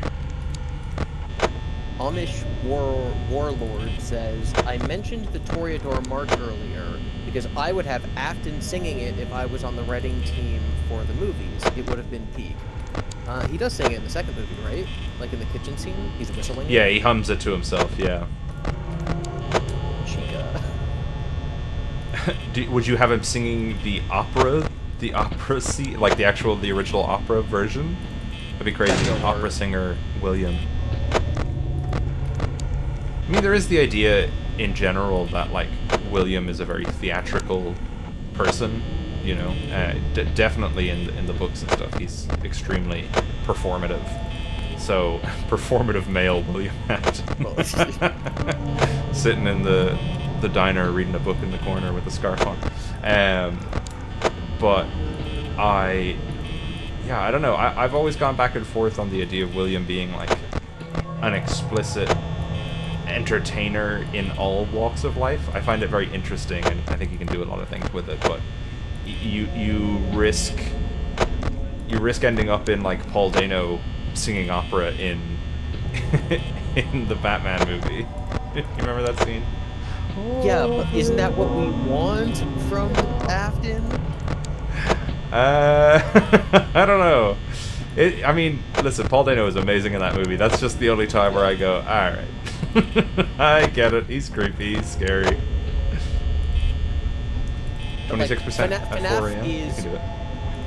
Yeah, you might. It's possible. I think FNAF is just a little bit goofier than a world where a guy dresses up like a big bat to fight clowns. And so I think you could get away with. I think you could get away with it in FNAF. Well, the question is, do you want them to get away with it? I'm not saying they couldn't. I'm not saying it's like out of the realm of possibility. Ridiculous! How dare you even suggest they could have something so silly in my FNAF movie? I just mean, is that what you want? We have Dryer Soda saying, "Hey, you're remaking the games. Why not the movies?" I will. I I mean, I have had discussions with friends of mine from college about things. I will get to making rewrites of the movies, definitely, because I have a feeling the third one, while it won't necessarily be the last movie, it will probably be like the games, where the third one's kind of the end of the trilogy, and then they can continue the story if they'd like to. I think after the third one, I might do like what I would have done, and just go from scratch. Or maybe I'd treat them more like rewrites, where I'm keeping the base concept the same and then making little alterations. I'd have to see how it is whenever that happens, but I think for now I'm focused on the games. I can Say predict again? FNAF's future. I can predict Oh, the yeah? future. There's all the actors' contracts are going to expire after the third one. It's going to be profitable. They're going to go to make a fourth one. Josh Hutcherson is not going to want to be in it. Matthew Lillard's going to be like, well, you killed my character, so like I don't want to like have to just be a robot again. Piper Rubio is going to love it. She's going to want to be a number 4. Some other character, maybe the Jeremiah guy, he'll be like, oh wait, so like me and Piper Rubio get to be the main characters now? Of course I'll sign on and get a bigger paycheck and more lines. And so it's going to kind of be like the Scream movies, where the fourth one is now like, we're following different characters and the story's a little different. And then people don't want to go see that because it doesn't have Matthew Lillard and Josh Hutcherson in it, so it's not going to do as well. Oh, fuck you. Yeah. And so that movie it's going to like kill the franchise for a couple of years. And then the 10th anniversary of the first movie is going to come, and there's going to be a lot of nostalgia for the original FNAF movie. And they're going to be like, hey, Josh Hutcherson, we'll pay you a lot of money. Good job. Thank you. That was your help, Gibby. You got us here. Thank you. But yes, so the fourth movie, they'll make that with different main characters. And the franchise will go on ice for a couple of years, and then the fifth movie, they'll get the original actors back, they'll be older, and they'll just be winging it. Each movie they'll write individually. And yeah, that's just what's going to happen with FNAF. It's going to come and go for years as nostalgia waxes and wanes. And they're going to get some actors back, and it's never going to die. Fair. I think that sounds like a pretty apt prediction. Is FNAF too big to fail? Yes. Do you think it's like Star Wars? Do you think there will be always FNAF stuff like forever on, like until we're in our like 80s and they're still making FNAF stuff? I think every franchise will be Star Wars. Like anything that's ever successful that isn't just based on like one actor. So like I think the problem with like they tried making like a spin-off of The Office, but I think it's not going to work because like there's no Michael Scott. Where something like a FNAF or like Avatar: The Last Airbender, you know, we're getting a third show and we're getting a movie that has like an older Aang in it and the entire cast is different. And so that universe, it'll just keep going forever, even after all the creators aren't involved in it anymore. Doctor Who will never end. Star Trek will never end. Star Wars will never end. Spider-Man, these things will quote-unquote end when they hit the public domain, and then we're just so flooded with them, which I think was happening to Batman and Superman in the next couple of years. Once like every movie studio can put out a movie called Batman, every movie for an entire year is going to be called Batman, and I don't know how the public will respond to that. Well, isn't there a whole thing of like like with Mickey Mouse, every time Mickey Mouse is about to go into the public domain, like the laws change because they lobby, like Disney lobbies with lawmakers to make that change. So like he's never gonna become public domain, or he will in like a million years. Mickey Mouse has been public domain for about 3 years. Winnie the Pooh for like 2 years. Mickey Mouse has been public domain? Yep. It's been a couple of years. That already happened. The attempts for them to lobby to increase it's over. Yep. Wow. The way that the public domain thing works is basically the works the character were in are public domain. So you can only use Mickey Mouse in his black and white. Yeah, you can use Steamboat Willie, but you can't. Yeah. Yes. Okay, that's what I was thinking of, because I definitely had heard like, yeah, there's a lot of technicalities in terms of why he's not, like why you don't just see like Mickey Mouse the movie made by like Warner Brothers or whatever. You could though. You could use again, Steamboat Willie. My issue with Batman is that he's so popular and profitable that like the Joker movie was never supposed to be a Batman movie. The guy just sort of wanted to make that film and is like, well, if I put Batman in it, it'll make $1 billion. Oh, right, as in like Bruce Wayne being in it. Or even just like, I wanted to make a movie about a depressed guy who was down on his luck and he's like the clown. It's like there's a movie called The King of Comedy that the Joker movie. It's King of Comedy plus Taxi Driver. Yes, but and then they call it Joker and it makes superhero movie money. Yes. Yeah, so I'm just worried that every fresh script that comes across the desk of a Hollywood person 5 years from now, someone will go, yes, but can we call it Batman? Yeah. Yeah, I have a feeling, because I agree that does seem to be the kind of trajectory you're on at the current moment in culture, is everything is franchisable and everything has to be franchisable to be greenlit, you know, aside from a very few expressly unique cases. Like, I think sometimes now what we have is you've got kind of creators who almost become the franchise. Like Vince Gilligan has sort of become that, like since Breaking Bad. Like, even though it's not Breaking Bad, it's like, oh, well, it's got his name on it, and if you use enough of the Breaking Bad or universe cast in it, you can kind of say, oh, well, it's a spiritual successor, you know. Pluribus is amazing, by the way, if anyone hasn't watched it. So good. I finished the first season there with my girlfriend the other day. It's amazing. No. It's really, really good. Definitely looking forward to watching it. Not at all what I was expecting. I did not think it was going to be anything like that, but really good. I know nothing beyond it was made by Vince Gilligan, and good. There's like a woman and she might be crazy or something. That's what don't even try and find out anything else about it, because it was so peak going into that first episode not knowing what it was about, and then just getting completely blown away as to what the actual concept of the show is. It's so cool. I will definitely look into that. But like what you were saying, it was kind of like Tarantino, right? Like he doesn't make franchises, but you see the next Tarantino movie to see the next Tarantino movie. Yes, yeah. Yeah, I think it used to be like the movie Star, you know, like... We still obviously have that to an extent. Like, I just saw Marty Supreme with Timothée Chalamet, and like we still have obviously the big name stars who can draw box office, but like it's not necessarily to the same degree of like, you know, back in the day with like an Arnold Schwarzenegger movie or a Tom Cruise movie where they were the sole reason that they were made. Marty Supreme also peak, really, really good. I recommend it also highly. But yeah, I what I would hope is that the fatigue of franchises, and don't get me wrong, I don't hate franchises. I've got a lot of franchises that I love very much and like seeing new good stuff made for them. But I would hope that this idea of the franchise like being a kind of a requirement for things to be greenlit now and for things to be made might fall away a little bit as we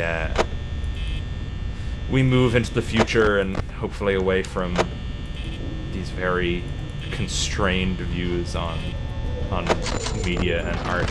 I think A24 is pushing that hugely in terms of how impactful. Spawning, come on. How impactful like original stories can be. Yep. I hope Marty And Scream then, is amazing.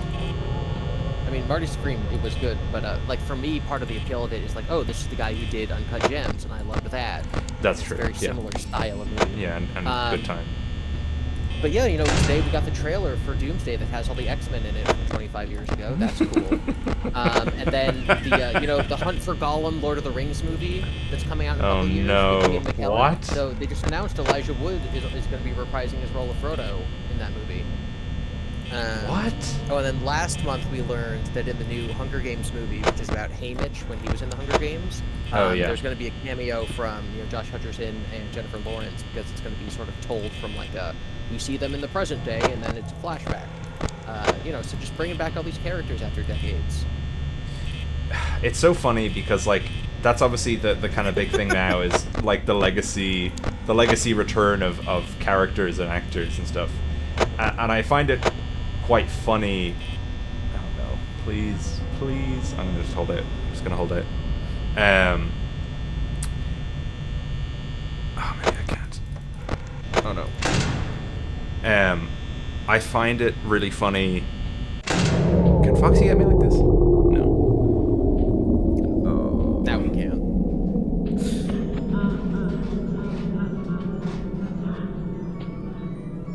Oh no. Hard.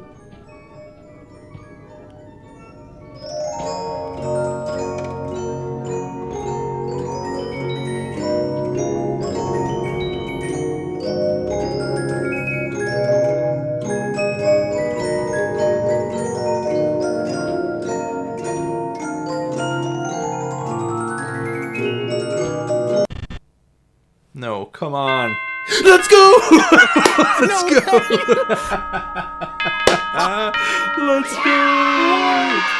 Let's go! It was the field. We all collectively. There we go. Let's go. Peak. Mike Schmidt. Nice. Valued employee. I forget what I was saying. Oh yeah, I find it kind of sad when I see like an actor who I love in it. There we go. There's our 1 star.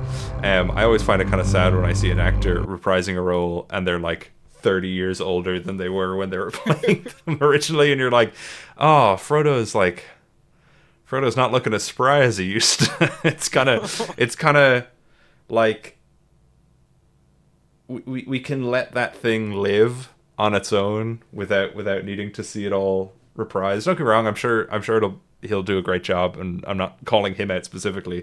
I'm sure he's looking great as well, but like it's just funny, like digging up the corpse of a character and having them reanimated so many years after they're relevant. Is just like that actor is more than that one role they did. Like they can do new stuff. And the more we buy into this idea of, oh my god, they got the X-Men back for the 8th time, the more it's just gonna have those actors like stuck in those roles from 20 years ago. Let me see. Amish Warlord asks, do you think that the Afton amalgamation will be in the movies, or is a kaiju trash rabbit too goofy? I would be surprised if it was in the movies in that exact way. Then again, I would be surprised about a lot of things in the movies, so who knows, maybe I'll be proven wrong. I think that we have a while to go before we're at the Afton amalgamation, though I could see them doing a good job of it. I remember I thought that was a really stupid idea, but then when I actually read that story, that epilogue, I thought I was like, oh, it was actually described in quite an interesting way.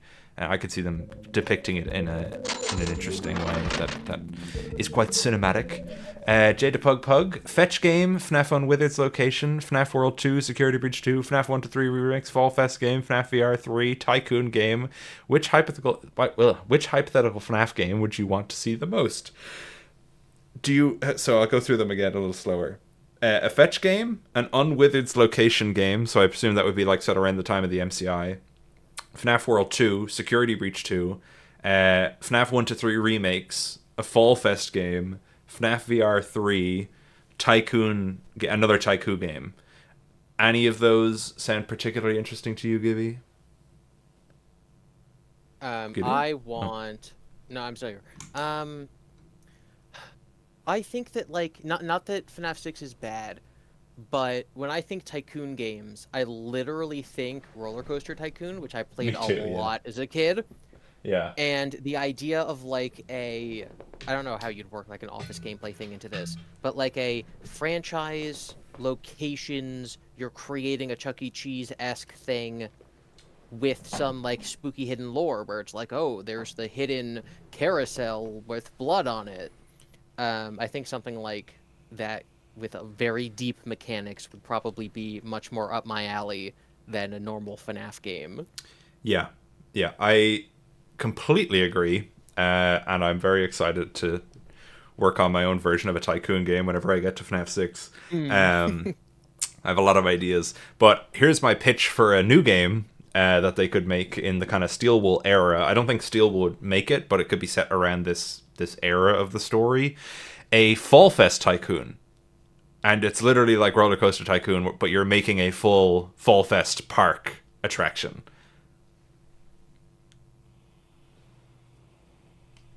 Yeah, it's basically the same. I would almost sort of like a big Tycoon that has the like, oh, and you can do Fall Fest over here with the outdoor fall type aesthetic Right. to it. Yes. And then you can do yeah. the indoor 90s Chuck E. Cheese neon light type thing in like level 2. Like I Yes. sort of want all of it. Yeah. That's the thing, is like you can go for the full FNAF series, like Tycoon, the Ultimate Tycoon, and it's got everything from every game, and you can make a horror attraction, and you can make a real attraction, you can make a Fall Fest, and you can make a pizzeria, and you can make a Pizzaplex, and you could do all of it, but you could also just like hyper focus it into one of those and just really flesh out those mechanics beyond like place this machine in this corner or this corner. Not hating on Pizza Sim at all, but like I think really delving into those mechanics a lot deeper would be really interesting in like a modern era game. The reason I thought Fall Fest is, if you wanted to tie it in with the Security Breach era of games, you could make a Fall Fest which you could then walk around in 3D. You could go free roam in it. You ever play Universe Thrillville on the PS2? I did not play Thrillville on the basically PS2. Oh, okay. There you go. I guess I gotta get Thrillville on the PS2. The Universe book. Love your content. Keep it up. Thank you so much. That's very kind of you to say. Yeah, I there's so many. Any good nights going for Ben 10 Screams? Absolutely. Good night, Ben 10 Screams. Good night. Good night. Worm. Yeah, so I think I'm gonna give the sixth night a try. No promises that I'll beat it on this stream. Definitely not gonna be doing any 420 modes or anything like that, but I'll give it a go. Give it a shot. I've got the sequence down, I think. Thrillville is amazing, especially off the rails, says Roach One. That's the sequel. Yeah, they were LucasArts games. They were very experimental. It was basically just building your own amusement park and design your own roller coasters, and then you can walk around the park, and there are mini games, and you can talk to the guests. It was very weird. That's very interesting.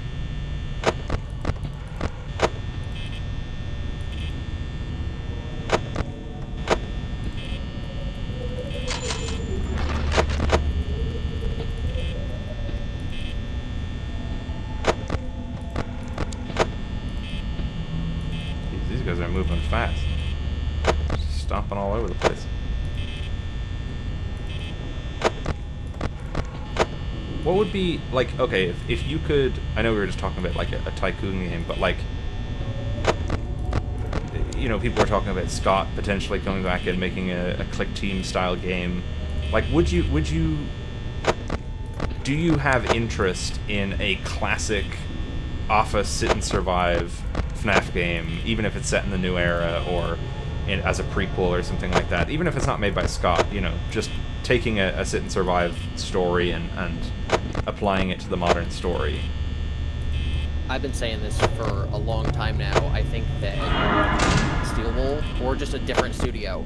Like, they could put out one of these games a year to satisfy us. Obviously, Scott made 4 in 1 year, and he was one guy, so, like, we could get a FNAF game a day if you give it to a real studio. But I think just having one a year would be a really cool thing for the people who like the original gameplay, and a cool way to give us little lore drops instead of them having to come from, like, books and tweets. And I don't mean, like, the books, I mean, like, whatever people see.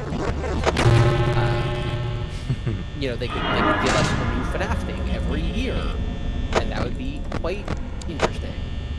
Yeah. I said this in chat earlier. I don't know if you read it because you were playing, but I think that when the movies are done, Scott might go back to making games. That would be really cool. I would love to see that. I could see it, like, yeah, if he's kind of sat there twiddling his thumbs all day, I could see a world where Scott gets back into making them. But I'd even like to see Scott take a crack at something not FNAF. I know this is going to be like his legacy. You know, it's the thing he's created, which is probably going to be the most successful thing he ever creates. But, like, I kind of would be curious to see, like, what he'd do if he wasn't tied down so much to the series, like Desolate Hope, something like that. Mm-hmm.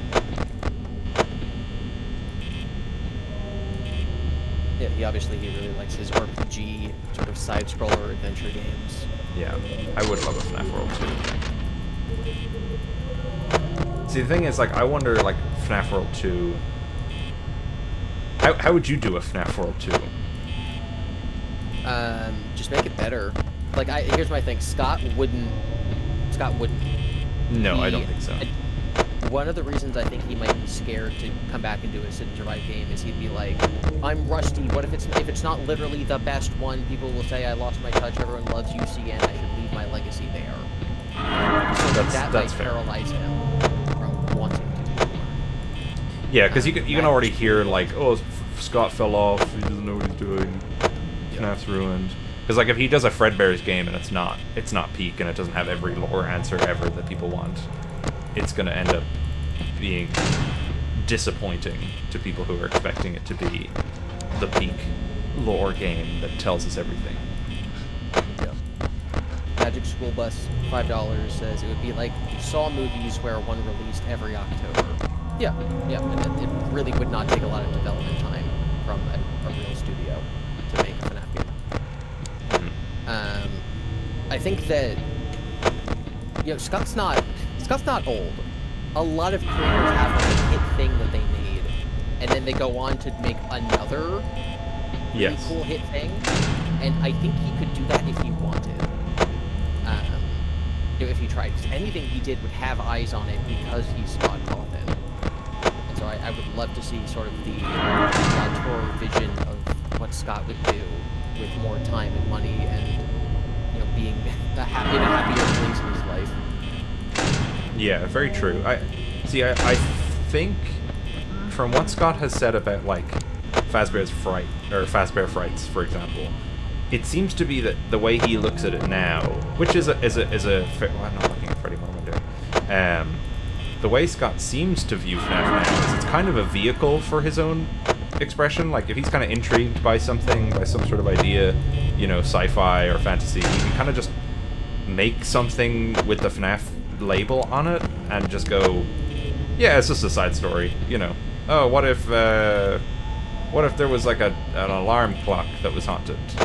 What of that, you know? What if there was a guy?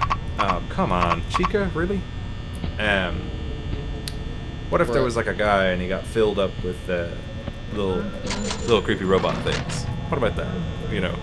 What if a little boy died of cancer and that's it? Yeah. Yeah, I guess.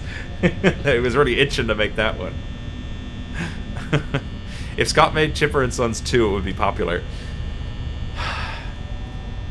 I'd like to see, because again, I think, like, there's such an interesting thing of, like, Scott now being this, like, huge ideas guy who used to just make dozens and dozens of games, all unique from one another. And now he has access to infinite resources. Like, he could just hire some studio and just be like, make a brand new Chipper and Sons game. and just do that. And it won't be anything to do with the FNAF, but I just will spend money to make that real. But I can also understand that FNAF is his baby. It's the cash, it's the money maker. So he doesn't want to necessarily pass up an opportunity to just do that for FNAF. And he can only be spread so thin. Do you think we could ever see, and maybe we have it already to an extent, I think it's something that could be really beneficial for the series, but kind of in the way that LucasArts have their lore department, do you think we could ever see something similar like that for FNAF while Scott is still actively in charge of the games? Like having a group of people who kind of act similarly to Scott himself, checking lore and helping with stories and making sure everything lines up. I think he should have done that a while ago. Mm-hmm. One of Tom's game theory episodes was basically pitching that idea. He was literally like, Scott, you can hire like me and Brightoast and ID and Gibby and he said someone else, Dual Process. He'd like to hire us and we can be your story group. Mm-hmm. We have DJ Sturf, and yes, that's true. That's incredibly helpful. But he's not calling Scholastic and telling them to do things. He's not looking at Cassidy Kazoos and saying, actually don't. He's just sort of like, and I don't want to like pretend I know exactly what he does. Chico. But he's just kind of like there to do things, and I'm sure Scott has told him a lot of lore that we don't know. But yeah, I would love for there to be a story group.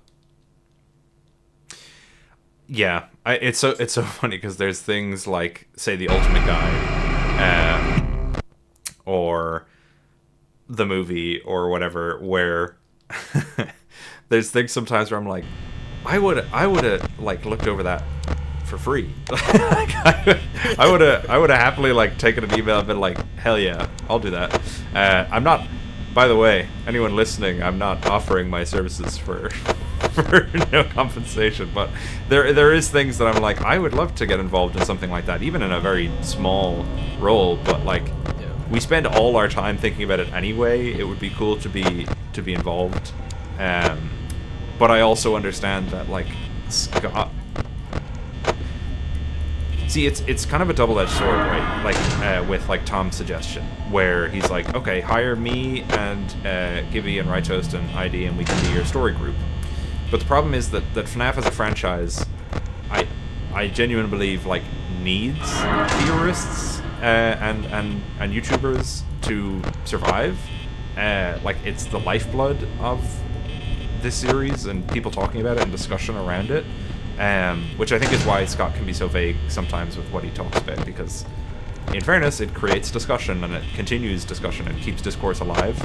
So if you hire your like top theorists who are quote unquote like the most knowledgeable about something, you're then suddenly removing them from the theorist sphere, because no longer game theory can't make any more theory videos if they know what the story is. If I helped work on the movie, I couldn't ever comment on what the movie was or what Scott told me about. So it's like it's a good idea in concept, but I think the way Scott seems to run it currently and the way he wants to run it, it's like the two ideas aren't necessarily compatible, because as soon as you tell a theorist something, it restricts what they can talk about, whereas if everyone knows nothing, then everyone can talk about it. So I have a couple thoughts on that. First, T-Dreads is in chat, and he just said, oh, you're leaving me out of the writer's room? Yeah, you're getting out of the writer's room. Tom left you out of the writer's room, bro. Yeah. I didn't even think you were making videos when he made that video. So I have a couple thoughts on that. The first is that, like, again, I'm sure DJ Sturf knows stuff, and so he's not allowed to comment on it. But because FNAF are video games, he can still make Let's Play videos. He can still play through the games without divulging that he knows who Cassidy is or something. Yes. But I would sort of, as someone who does like FNAF, it's not sacred to me. I didn't grow up with it, which I think is also very important when you look at the Lucasfilm story group. they were not people who were so obsessed with Star Wars that they wouldn't allow people to experiment and do interesting things. Which I think I don't think Matt Pat wants to do this. I think he has enough money and does not feel like he would want to spend his time being in the story group. But someone like a Matt Pat or someone like a me, or even someone like you, like I'm sure that you're completely able to compartmentalize your love for the series with what this job would entail. I think that we would be good for that sort of role, as opposed to people who find value in being theorists, right? Like I've said this before, I'm a theorist for money. If I could make money, you know, doing other things on YouTube, I'd be doing whatever I could do. It just so happens that I love FNAF. I love theorists. But I would definitely give this up to work for Scott. Like I absolutely would. Whereas I think some people wouldn't. I think that they're more casual, or not casual fans. They're more casual theorists because they are fans. Oh yeah, and I don't mean even that, like, you know, oh, you would never do that because you don't want to make video. You want to make videos about it. I mean, from Scott's point of view, he's like, well, these people are the people who keep the series alive. So if I hire them and they stop making videos, then I'm essentially killing the people who are my main, like, marketing. You know, I can't kill the top people in marketing to make the product better, because then I don't have anyone to promote it in the same way.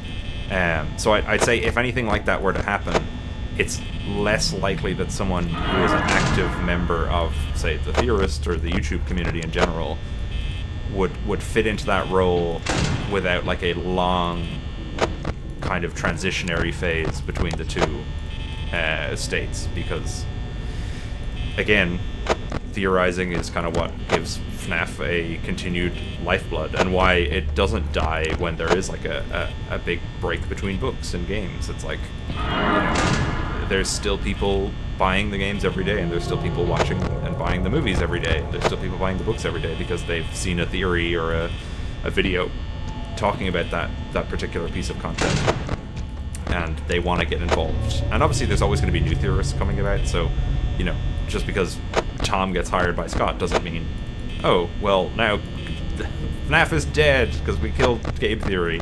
But it's definitely, it would be, I think, from Scott's point of view, a big risk to take somebody out of a role which is currently beneficial to the series as a whole, and put them in behind the scenes, if that would harm them. Yeah, his rule should be he can only grab YouTubers if they have under 200,000 subs. That way he's not hurting the market that much. Okay, so it can still be you and me.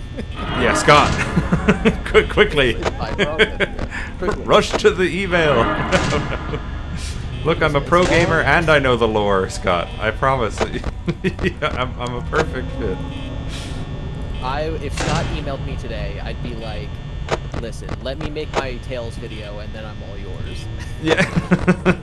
That's all I want, for real. Yeah. I would adore to do something like that, and I would hope that someday maybe I can end up in a situation like that, because I do really love this franchise, and I think it has a lot of potential, and I think a lot of the time that potential is realized, but then there's times where I'm like, oh, if it was just push this little bit more in this direction, or there was like this little extra bit of connectivity between pieces of media or merch. If there was more people that could help with that connective tissue, and it wouldn't be just left up to Scott to do it all on his own, which is obviously a huge undertaking for a series that is as big as FNAF is. I think we could get some even more peak content out of it. And it would also free Scott up to do more thinking about it. Yeah, I have a great example that comes from Doctor Who. I want to read J-Dub-Hug-Pug's chat. I get the impression Scott is afraid of losing what he has. He didn't even tell Steelwool the story in Security Breach. He also constantly reads comments which gets to him. I think that he needs, like, what we're kind of suggesting is that he, especially as he gets older and as he wants to retire and as he just can't do everything himself, he would sort of have to put control in the hands of someone else And I think that someone else being a panel of people, being a story group, is the ideal way of doing that. If FNAF is never going to end because it's too profitable, and he needs to retire one day, he needs to, find his heir, he needs to find his Dave Filoni. Yeah. Yeah, because George Lucas did not read every Star Wars book. And in fairness, Star Wars is not built on mystery and keeping secrets in the same way at all as FNAF. So obviously it makes sense that it would be different and treated so. But yeah, I think there is like a middle ground that maybe we need to reach. I think even if we had somebody not even behind the scenes, but like somebody who could act as a direct community liaison that doesn't have to answer every lore question, but can kind of vet things and oh god. Oh jeez. Okay, we'll see if I can wait it out. We need DJ Sturf if he had 5% more power. Let's go! Night 6! No way! Night 6, baby! Let's Say go! Willcare 6-7 for the memberships. Willcare 6-7. 5 between the truth. Oh, thank you very much. That's a nice way. We've earned some overtime. 50 extra cents. Oh, Scott. See, I've made this argument before that this is not Mike making his entire paycheck and the 50 cents extra again. This is a like non-canon joke version of the ending where he gets 50 cents more than he would have. So you think he did all that for 50 cents total? Yeah, I think that's the joke. I think you've earned some overtime, sport, and then it's 50 cents extra. So it's almost like he didn't get a check on night 5. He only got the check on night 6. Yeah, because if he signs up for overtime, he won't get his check until it all comes in with overtime. Let me see. I definitely missed a couple of things there. Scott should give us Desolate Hope 2, and the Mimic or Ennard should be an Easter egg character like the coffee machine in FNAF World. See, it works for the coffee machine in FNAF World because then we just go, ha, how cool reference. If Ennard or the Mimic was in the Desolate Hope 2, suddenly it would be now a FNAF game. And it would be like, how is Ennard in the Desolate Hope 2? Where on the timeline is the Desolate Hope 2? But I would think that would be a really cool idea for the game anyway. What if Scott made a spin-off that had nothing to do with the haunted animatronics? Maybe just a point-and-click collectathon. I mean, set in the FNAF world, but nothing to do with the haunted animatronics. There's plenty of Frights and Tales stories like that. We could definitely see something along those lines, but you gotta give a reason to put the title Five Nights at Freddy's on it. I know you don't for the books, necessarily, because they're anthologies, but, like, I don't know. I think people would be mad if Five Nights at Freddy's came out and it didn't have a single animatronic throughout the entire game. Let me see. Yeah, I think I saw the other ones. Wow. So there we go. Night 6 completed. We got the 2 stars. I'm definitely not going to be able to do 420 mode, at least not tonight.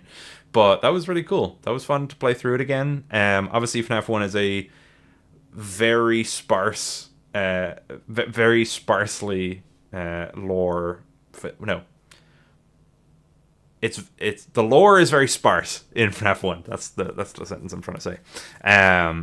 But I think as we go forward, we'll have more connections to be able to draw things. The one thing I would like to draw attention to is that the Bite of 87 victim survives, because even though they lost their frontal lobe, the human body can survive without it, at least in the FNAF world. So yeah, just something to keep in mind, because I'm going to be taking notes as we go through the games for the theory that I'm working on and other theories as we go. But I think I'll probably leave it there, unless there's anything you want to talk about, Giffy. Yeah, I'm all good. I gotta go in like 4 minutes anyway. Okay, perfect. Anyone in chat got any crazy last minute questions or super chats or anything like that? Oh, TD, I haven't... let me see. We've got... Romeo hates shrimp for $10. Thank you very much. Is Chica a single mother to the cupcake? No, but real question, was the cupcake in FNAF 1 always considered to be possessed by Susie, or is the cupcake considered a separate living being?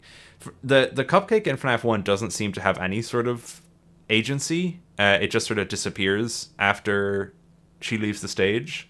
So I don't think it was possessed at all.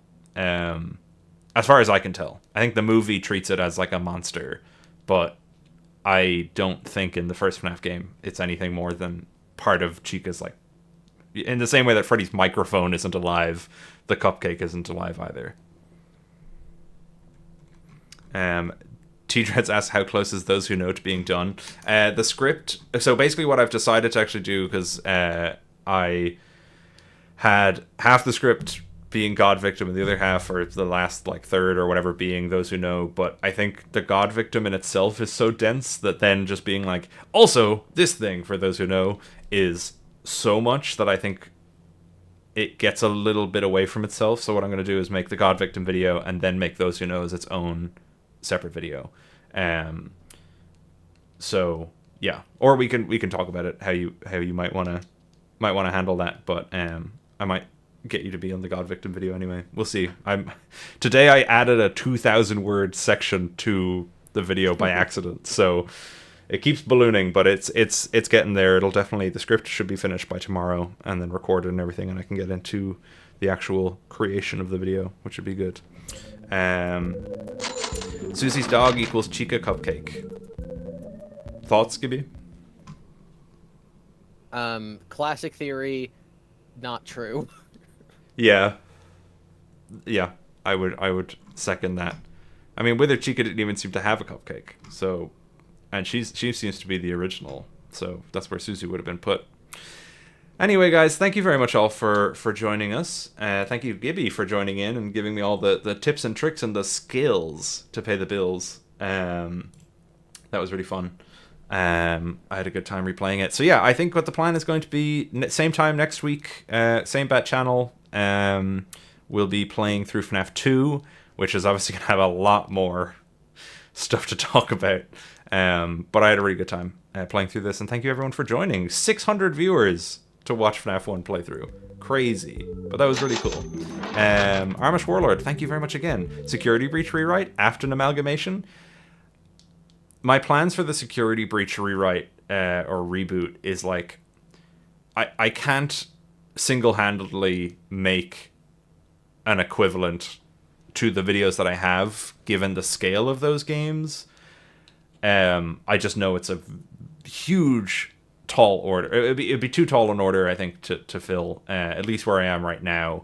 Maybe someday it'll make more sense, but my plan currently for like a Security Breach era reboot would be to take it, combine it with some other stuff, and present it either as maybe novels or as different types of games, or I don't know. I have a couple of ideas as how to handle it, but I don't think I could just be like, here's my version of Secret of the Mimic. It's a 25-hour video with it takes me 6 years to make. But who knows? We'll see. But yeah, anyway, thank you guys very much for joining us, and thank you again to Gibby. All right, good night, everybody. Thank you all for joining us. Sorry, I had a brain fart 2 seconds before we finished. Bye!